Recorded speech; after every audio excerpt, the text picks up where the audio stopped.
different things, or are they dinosaurs? If they serve the ecological function, this is what's called functional de-extinction. If they serve the ecological function and they have the lost biodiversity and phenotypes that made that animal unique, like the polar and a bear, they're just that animal. So this starts the whole religious and philosophical debates, where it's funny because the scientists who should not fall into these philosophical debates, when they don't like what you're doing, that's what they go to.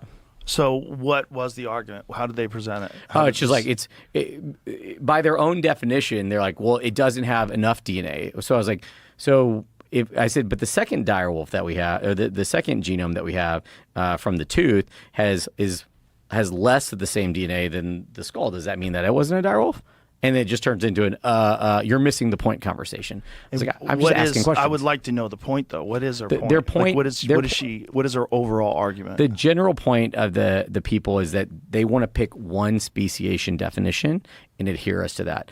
And if you do that, no animal, including our animals, will fall into one species, right? It's just people that are using the framework that they set that isn't consistent, kind of against based on the argument that they want to make. Interesting. So species is just something. It's a human construct. It's not, and it's just a thing if it can breed with another thing.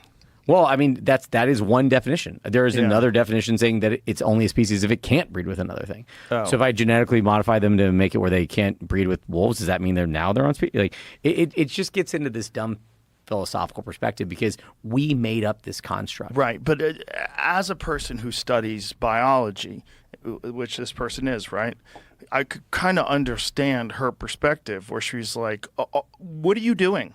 Like, what are you doing? How is this group of people with a bunch of money and a bunch of eggheads, how are these geniuses allowed to get together, splice some genes?